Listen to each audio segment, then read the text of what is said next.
And the Prophet ﷺ asked him, what did you leave for your family? And he said, I left Allah and His Messenger. The point over here is that the more he gave in the way of Allah subhanahu wa ta'ala, the more Allah subhanahu wa ta'ala gave him in return. Thus, those individuals who, when they feel constrained, make shukr of Allah subhanahu wa ta'ala and seek His help by giving in the way of Allah subhanahu wa ta'ala. And this is one of the ways of purifying your wealth, attaining the pleasure of Allah subhanahu wa ta'ala, and actually being financially self-sufficient. Then the last point Allah subhanahu wa ta'ala mentions, وَالْكَاظِمِينَ الْغَيْظِ. Those people that control their anger and frustration. Now anger and frustration is something that happens to everyone. Allah subhanahu wa ta'ala naturally created us when things are not going our way, we will get upset. And in order to control our anger, we need a concept known as behavioral flexibility. What is behavioral flexibility? How many people here have been for Umrah? Can you raise your hands? Okay, Jazakumullah khair. You can put your hands down. Behavioral flexibility is when you go for Umrah and you put on your ihram. You finished your Umrah. What is the feeling that you're getting inside right now? You're all sweaty. Your legs have been rubbing together. You're wishing you had some Vaseline. You're very uncomfortable because you're not wearing any underwear. We're all guys here. That is behavioral flexibility. That now when you come back to normal clothing, you really appreciate the clothes that you're wearing. Why do you appreciate the clothes that you're wearing now? Because they were taken away from you for a limited amount of time, and thus you come to appreciate that which is ease. So you see that everything is relative, that the more difficulties you face in life, the more easier your life will become. And what this actually reflects is, each and every individual in this room, they have a spiritual cage around them. The more you expand this spiritual cage, the more comfortable and serene you will be. The more constrained it is, the more angry and frustrated you will become as an individual. So how does one expand this physical cage, this spiritual cage? Is by experiencing things in life. That in life, there are things that will get you angry. Remember Allah subhanahu wa ta'ala at those times, and you will be able to control your anger. Remember Allah subhanahu wa ta'ala in times of frustration, and actually try to exemplify the exact opposite, and this cage will open itself. One of the beautiful examples that Allah subhanahu wa ta'ala gives in the Quran is about a good life. And one of the worst examples in terms of the outcome is that of a life of congestion. And this is what I want to conclude with, bi'idhnillahi ta'ala.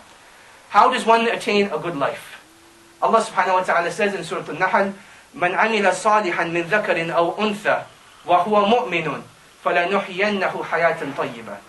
That whoever does good deeds, and he is a believer regardless male or female, we shall bestow upon him a good life.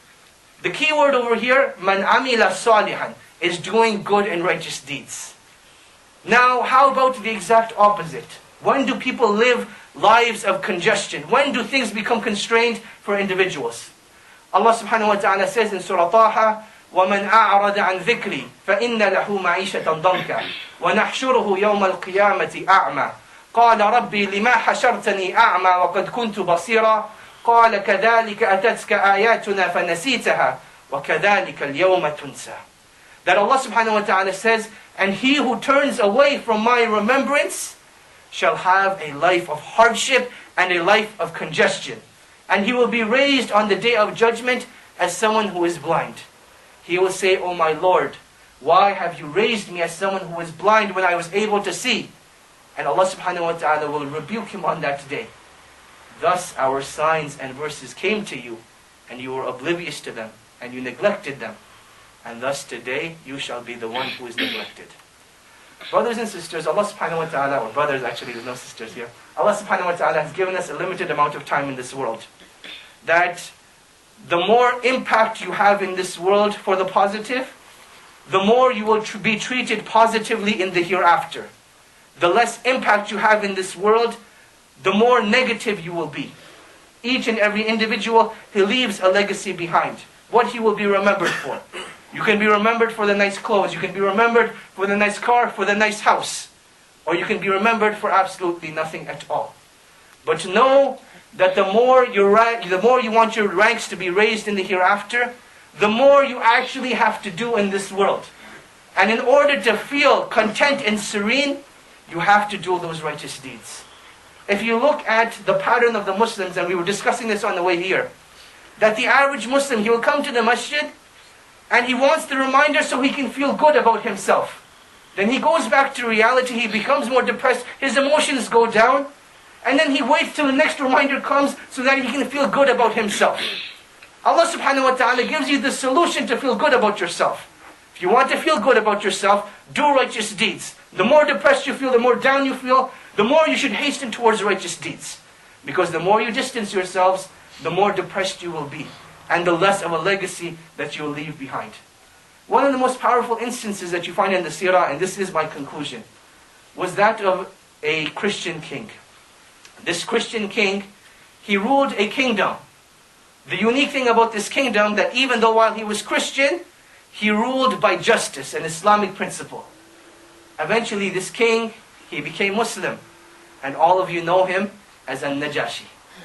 Now the death of An-Najashi, it was conveyed to the Prophet ﷺ by the angel Jibreel himself. He came to the Prophet ﷺ and he said, مَاتَ الْيَوْمَ رَجُلٌ صَالِحٌ, that today a righteous man has passed away. The Prophet ﷺ conveyed this exact message to his companions, and he said, صَلُّوا عَلَىٰ أَخِيكُمْ فَإِنَّ الْيَوْمَ مَاتَ رَجُلٌ صَالِحٌ, that pray upon your brother, for indeed today a righteous man has passed away. You look at the legacy of An-Najashi. He was an average man who was actually born Christian. He wasn't born Muslim. But he ran his kingdom with justice. Meaning that his responsibility, he did it proficiently. That was the legacy he left behind. And look how Allah subhanahu wa ta'ala rewarded him. That in this world, he left a legacy of justice. The sins and shortcomings he had the Prophet sallallahu alaihi wasallam and the companions making dua and istighfar for him. And thus, bi'idhnillahi ta'ala, his sins will be forgiven. I ask you, my dear brothers, what is the legacy that you want to leave behind? Jazakumullahu khaira. Wassalamu alaikum wa rahmatullahi wa barakatuh. How many people here are intrigued by jinn stories? How many people like jinn stories here? Okay, I'm not going to tell you any jinn stories. But what I'm going to tell you is, if you look at how Christianity deals with jinn possession, that when an individual becomes possessed by a jinn, you get the priest and he goes to the person that's possessed and he shouts out, by the power of Christ I condemn you and I expel you from this individual's body. Now, have you ever wondered that why is it that sometimes the jinn will actually end up leaving? That why is it that even though this priest is committing shirk with Allah subhanahu wa ta'ala, this jinn still ends up obeying and ends up leaving the body? The lesson that you derive from this is that this jinn is actually very evil intended. And what he's actually doing is getting the people to believe in the shirk, that this individual, this priest, he actually has some power through the power of Christ. And thus when he tells the jinn, by the power of Christ I condemn you and I expel you, to tell the people, to misguide the people that Christianity is the right religion, he ends up listening to him, so he makes this priest seem powerful. Now, why am I telling you this story? The same concept here with the octopus. I'm not going to say that it was possessed by a jinn or anything, but at the very least it's being whispered to by some sort of shaitan. That's what I would say. And so that people start, instead of putting their trust in Allah, even though I believe football should not have anything to do with trust in Allah, that's a totally separate case.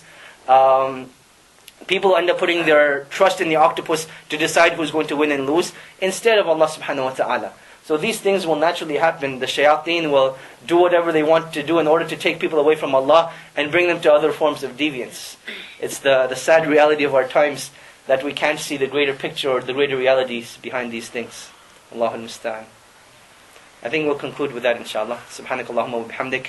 Ashhadu an la ilaha illa anta astaghfiruka wa atubu ilayk.